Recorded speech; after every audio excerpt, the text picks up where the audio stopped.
Hey, how's it going? I'm Jay, and I picked up Strive 8 months ago. I've always wanted to get good at fighting games, and reaching Celestial has shown me that I have a long way to go. I'm self-analyzing and setting myself goals so that one day I can challenge the best of the best. This is my improvement diary. I don't think that it's any secret that improvement and motivation can really be attributed to those you interact with.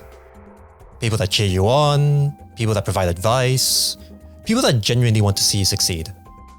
And my word, was motivation through the roof recently. I mean, the motivation to improve was so high in fact that I kind of put down my pen and paper and just played a lot and did make this thing. Anyways, since last episode, I've had some extremely friendly individuals reach out with some extremely helpful advice and many things to work on. Not only that, but requests for sets have been incredible, and the fact I get to practice so many matchups that I usually wouldn't be able to play is amazing. So because of this, I like to break up the usual structure just a little bit at the beginning of this episode. One thing I was told when I started was, I love how you immediately make an attempt to apply what is being suggested. I have stated before that Strive is the first fighting game that I have actively sunk a lot of time into. Because of this, the way I have had to approach the game has been extremely analytical. I can't really learn through feeling, and I need to study up like I'm back at school. It's because of this, I value guidance so highly and do my best to take everything to heart. One thing that has really been on my mind recently is the way I've seen others react to advice or information that they believe they already know. It's often dismissed without a second thought, when I feel that there's so much to gain from it. Here's a recent example. Out of all the feedback and advice I had received, the most common one had to do with my 214S or yo-yo set. The yo-yo is obviously the foundation of Bridget's gameplay, so I had noted very early on that I should be timing my approaches with the returning yo-yo. So, if I already knew this, why am I being told about it? And by multiple people? Well, that's because I'm not really applying the knowledge well. I'm just not showing it.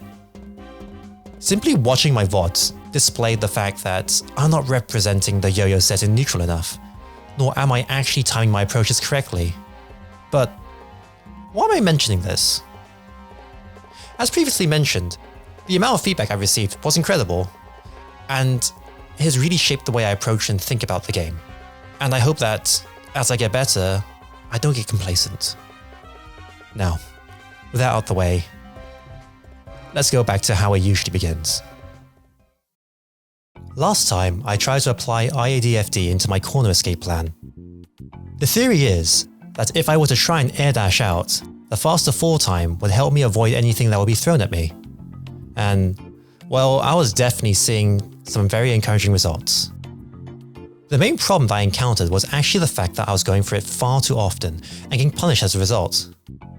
Predictability has always been one of my weaker points, and overusing a new toy will always make me far more predictable.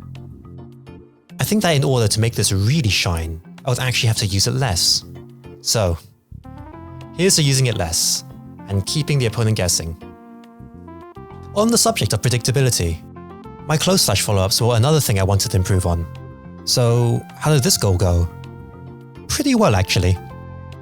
The biggest improvement can be seen in the options I'm throwing out on block. In particular, the micro-dash close slash and the micro-dash throw. I've had a great amount of success conditioning the opponent into mashing.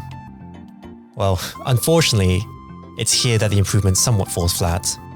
I'm not capitalizing on the mash with a frame trap. If I'm not doing this, then I'm not using the advantage I've granted myself. Knowing when to go for frame traps is something I'm really gonna have to keep working on. The day following the release of my last video, I was treated with some incredible feedback on the close slash section. Well, this leads on to... Since starting the game 8 months ago, I used the same meatless close slash confirm. And here's the confirm that really stuck out to me from the advice. This confirm does less damage. Why am I being suggested this? Here, let me slow it down a little.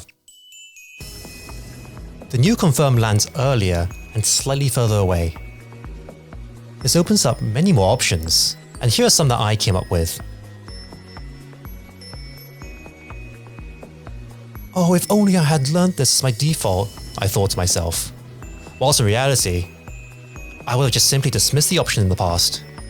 I wouldn't have been able to figure out anything had I not taken a step back, and really thought about why this option was suggested.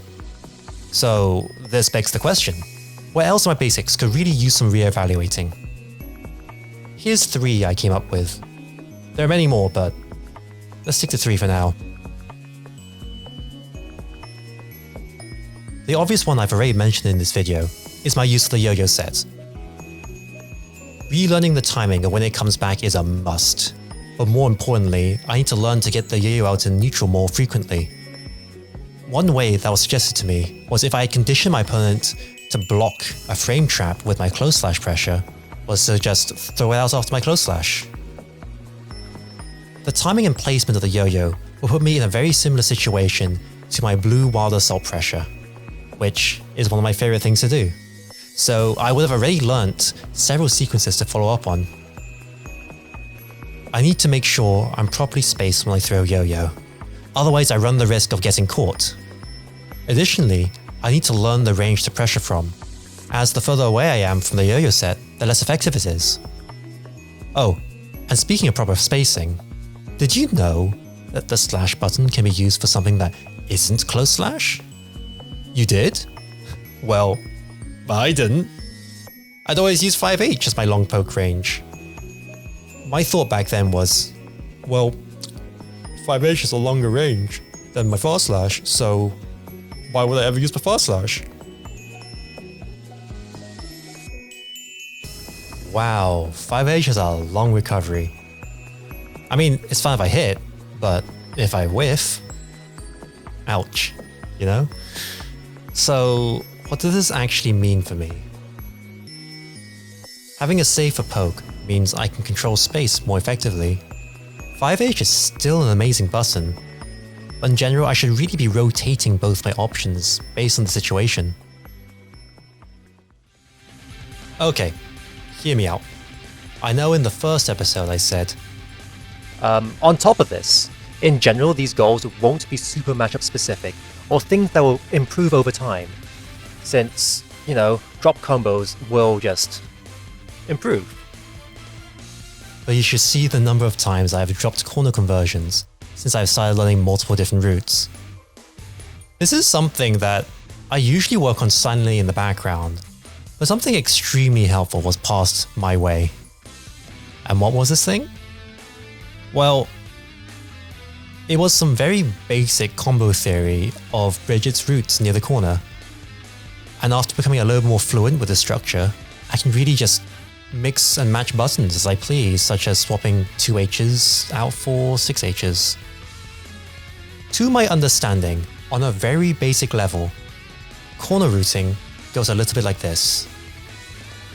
Confirm the hit, pop them into the air, throw the yo-yo to keep them airborne, pop them up again, rolls the yo-yo, pop them up again, and war splat. It goes without saying that what is used at each stage will vary based on what moves are used to confirm and the distance from the wall and all sorts of other factors. Also, the war splat could happen at any time, so learning to adapt will really just come down to practice and experience. I think that learning patterns, key sequences, and where to use them could really help with my autopilot. Simply seeing a situation and already be going into the starter for several different routes could really help with drops. Nothing quite kills the mental, quite like realizing too late which combo you should be going for, but you've already pressed a different button. So yeah, I think I need to shift away from learning combos by just looking at buttons to understanding and recognizing the patterns in each combo. So we're we have passed the 5 p.m. CET mark, so let's get the pleasantries out of the way. Hello to each and every one of you watching currently the weekly Bounty Hunters FD7 show. If it's your first time with us today, we are a, like I said, weekly first to 7 show match event happening every Sunday for players of all skill levels and regions. And the name of the game is, of course, Guilty Gear Strive. And because we've had a very recent DLC addition to the roster, we do what we usually do on the first FD7. Since the release, we got a lot of ABBA incoming tonight. Also, a while back, my friends had introduced me to this fantastic event called Bounty Hunters, which is a weekly series of first to 7 showcases. Since there's effort put in to pit people of similar skill levels against each other, I decided to sign up. I didn't choose the character image, but the fact that the image is of Bridget's DP, when historically I've been the greatest DP misinputter on Tower, is just pure comedy. Anyway, this was the week that ABBA came out, and well, skill levels are a little bit off when it comes to that, but I think I stood a chance.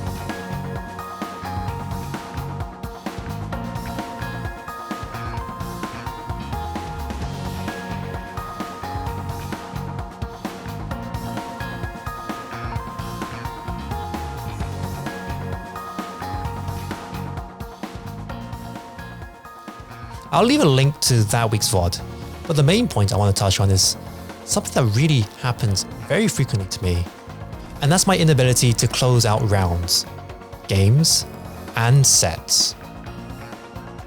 If you were in a situation where you were 6-3 up in a first to 7, what would you do? Me personally, I would lose. Anyway, I asked for some feedback from my opponents, and they gave some pretty insightful stuff into my habits.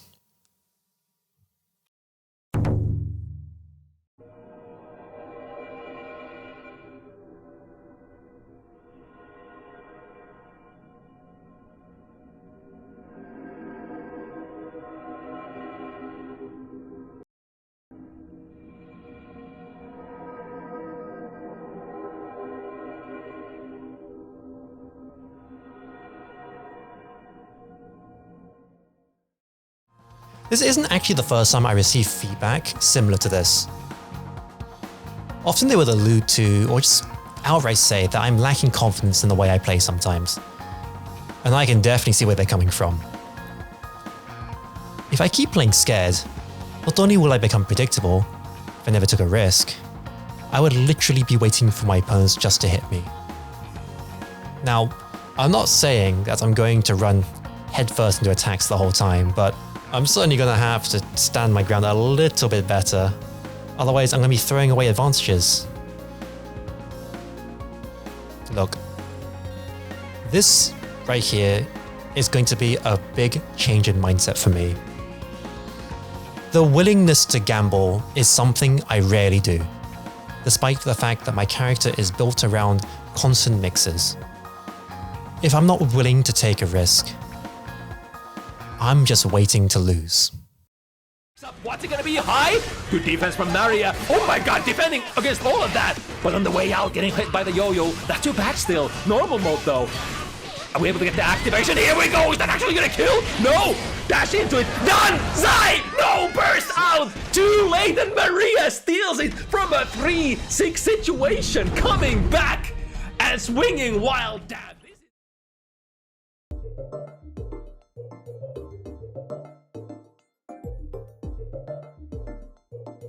New episode, new thoughts. Here are a few stray thoughts that have crossed my mind as of recently. I'm losing sight of where I am relative to the corner. I'm starting corner subs far too far away. My current panic button is backdash, and I'm getting punished for it, consistently. I'm misjudging the distance I gain from dash cancelling without FDing. My spacing is suffering because of it. After playing against people that have far better fighting game fundamentals than me, I'm at a bit of a loss on how to truly improve my neutral.